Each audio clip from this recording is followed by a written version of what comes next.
Benoît. M. Dumont? Ça va pas bien dans le monde des médias. On le sent bien. Pierre-Carl Péladeau qui a convoqué la presse avec quand même un côté un peu dramatique là, pour 11h45 ce matin. On va le diffuser. On va diffuser le point de presse en direct. C'est juste, ça va pas bien, à part Radio-Canada, Télé-Québec, tout ce qui est financé par l'État. Ça va pas pire. Mais au privé, c'est pas bon. On a parlé là, des coupures la semaine passée. Juste rappeler aux gens que si on se retrouve dans cette situation-là, faut le rappeler. Je suis désolé, mais je vais le rappeler. Je vais être fatigant avec ça. Et un beau bonjour à tous mes amis à Terrebonne qui ont encore voté pour le Parti libéral du Canada. En juin 2025, le gouvernement du Canada, sous la direction de Mark Carney, a annulé la taxe sur les services numériques qui visait les géants du Web, le GAFAM. Cette taxe, qui devait entrer en vigueur avec un premier versement rétroactif, aurait permis de récolter environ 7,2 milliards de dollars sur 5 ans. Selon les estimations... Ça fait partie d'une stratégie globale pour se réconcilier avec Trump. Selon les estimations du directeur parlementaire du budget, pas moi, là, le directeur parlementaire du budget, 7,2 milliards sur 5 ans. Pour renifler le péteux de Donald Trump, et ça n'a rien donné. Et aussi parce que Mark Carney... Ben, c'est pour ça que je l'ai dit, parce que ça a été enlevé, fin juin, c'est ça, je l'ai dit fin juin. Mais Mark là, on Carney... est rendu en mai de l'année d'après, puis il n'y a rien de réglé avec Trump. Donc, l'aluminium, le bois d'œuvre, tous les secteurs, personne qui est... T'as beau d'être roulé sur le dos, avoir fait le beau, ça n'a rien donné. Puis en passant, dans son portefeuille, M. Carney, il y a du GAFAM. Fait que lui, il voulait pas se tirer dans le pied. Fait que c'est juste un petit rappel de la réalité là, politique de ce qui se passe à Ottawa, des décisions qui sont prises par Mark Carney, notre grand banquier qui allait tout régler. Il a été élu pour ça. Pierre Poilievre avait 20 points d'avance, puis il s'est fait laver aux élections. Ben juste vous rappeler à quel point il nous a menti, qu'il nous a manipulé, Mark Carney, et en passant, ça continue.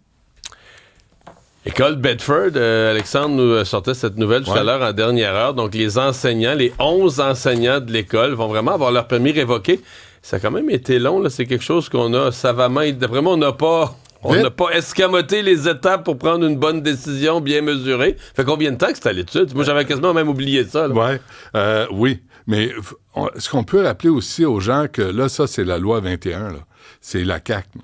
Faut le rappeler, tu sais, la CAQ... la laïcité. On a bien des choses à reprocher à la CAQ, là, mais la loi 96 et 21, c'est fondamental pour la paix sociale. Là, imagine la Fédération autonome de l'enseignement, vite, appelez vos avocats têteux de contrat pour qu'on remette ça, là, qu'on amène ça devant la Cour, qu'on aille devant la Cour suprême, puis dire, là, on va avoir des mini-Trump. Mais là, Benoît, est-ce que la FAE va défendre le droit des enseignants d'imposer leur vision religieuse par-dessus le programme scolaire? Par-dessus les obligations... Qu'est-ce que tu penses qu'ils sont allés faire à Ottawa? Qu'est-ce que tu penses qu'ils ont fait, la FAE? J'appelle les enseignantes à renverser la direction de la FAE, du syndicat. Parce que je suis désolé, pendant 22 jours, ces enseignantes-là ont fait la grève sans fonds de grève. Mais la FAE avait prévu au moins 2 millions pour les avocats pour aller devant la Cour suprême. C'est absolument scandaleux. Tu penses qu'ils vont y aller pour ces 11-là aussi? Ben, c'est sûr qu'ils vont y aller puis ça finira plus. Et c'est encore de l'argent qui, au lieu d'aller au service des enseignantes, va aller au groupe de crinqués, woke, multiculturalistes, qui sont à la défense de l'entrisme religieux dans les écoles. Mais ça, les 11 enseignants, c'est pas des woke, là. C'est des religieux intégristes qui voulaient l'imposer à l'école. C'est les woke qui les défendent, qui défendent le droit de ramener la religion dans les écoles. Ils sont tellement sans dessin qu'ils se disent Puis il faut se rappeler, les profs qui disaient aux petites filles, tu joues pas au soccer. Tu sais, tu nous ramènes au 7e siècle, là. Je veux dire, c'est complètement débile. Il interdisait aux jeunes d'avoir accès à des orthopédagogues et à des ressources de soutien. Il reconnaissait pas l'autorité des femmes dans les classes. Là, ça, puis il y a des musulmans qui se sont dressés contre ces crinqués religieux-là. Il faut faire attention, là. Il y a des gens qui ont dit c'est inacceptable, des musulmans qui ont dit c'est inacceptable. Là, on parle d'islamistes qui veulent imposer ça aux enfants, aux petites filles, surtout. Les petits gars ont tous les droits. Les petites filles, ils en ont moins. Et là, tu vas avoir des avocats pour aller défendre ça, puis la FAE, Mélanie Hubert, qui a encore sa job, va aller défendre ça. Hey. Bravo. On va suivre ça.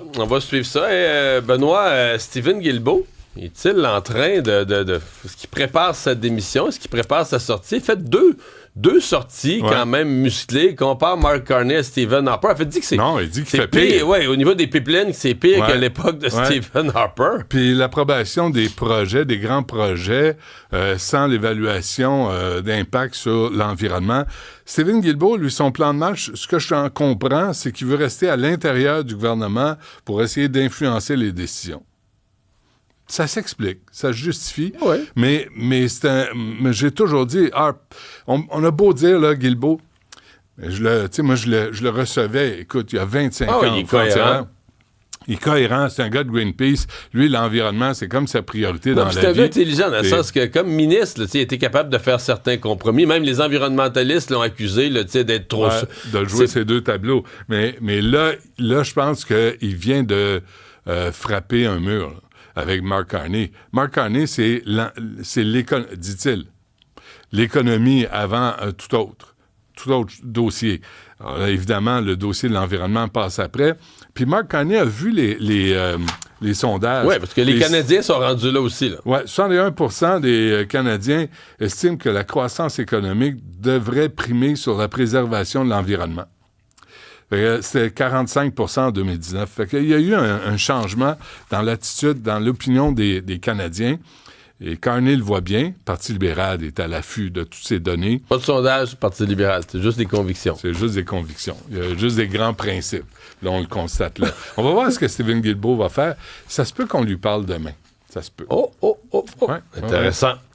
T'avais une leçon du jour pour les gens de Québec solidaire? Oui, leçon du jour, message à Ruba Gazal et tous ses amis très, très, très, très solidaires.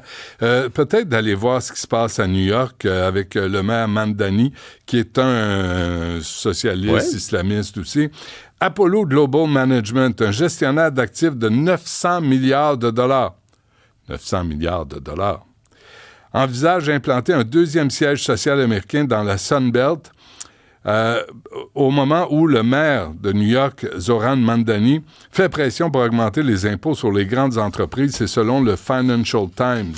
Alors là, les banques s'en vont de New York. Ils s'en vont au Texas, ils s'en vont en Floride. Là, les sièges sociaux se déplacent vers le sud. Ils vont quitter. En février, Mamdani a lancé un ultimatum à la gouverneure, augmenter les impôts des plus riches ou les propriétaires de la ville de New York devront faire face à une augmentation de 9,5% de leurs taxes foncières. C'est vrai ce que Valérie Plante a fait, mais en 2 ans. Les taxes foncières. Mais tu sais, Mamdani, puisqu'on parle de lui, tu sais que ces épiceries publiques, là, ça aussi est en train de changer là-dessus. Là. Il dit que finalement, il pourrait donner des terrains, puis ce serait des épiciers privés, parce que comme, il dit, tu veux pas commencer avec le gouvernement embauche des épiceries. Mais Québec solidaire est d'accord avec ça? Il est d'accord avec les épiceries publiques? Oui, c'est pour ça que je te dis que lui, Mamdani est en train de reculer là-dessus. Ouais. Là, il dit, finalement, on va prendre des privés, mais on pourrait leur donner le terrain. Ouais. Mais là, si tu veux faire quelque chose... Probablement que si tu disais à Maxi ou à IGA, regarde, on te donne la ville te donne le terrain puis tu charges plus de taxes, ils baisseraient leur prix un peu, mais en vertu de quoi? Pourquoi l'épicerie puis pas le magasin de linge? On vient d'enlever 10 sous la taxe d'assises sur le pétrole, là, sur l'essence. Penses-tu que les pétrolières se le sont pas mis dans les poches? Voyons donc, on est-tu niaiseux à temps plein? Alors là, j'espère que Ruba Gazal, qui est une femme intelligente, va aller lire l'indécent New York Post pour constater ce qui se passe à New York. Si tu veux, puis tu le disais aussi, puis tout le monde le dit, si tu veux taxer les riches, allez-y. Allez donc voir les paradis fiscaux. Avant de parler des taxes, puis de l'imposition de nouvelles taxes ou les taxes foncières, allez voir les entourloupettes par les fiscalistes. Ça, on va aller chercher de l'argent là. Mais les taxes, là, c'est une solution facile, limite débile, puis tout ce que ça fait, c'est que ça repousse les gens qui ont de l'argent. Ils vont aller le mettre ailleurs. Tu penses pas qu'il va s'attaquer à ça, les paradis fiscaux, là? Ah ben non, il avait dans Brookfield, il avait établi... T'es langue sale. C'est très laid. Je m'en vais parce que t'es trop mal à l'aise, là. J'aime pas ça quand tu parles comme ça. T'es mal à l'aise. Salut, Benoît.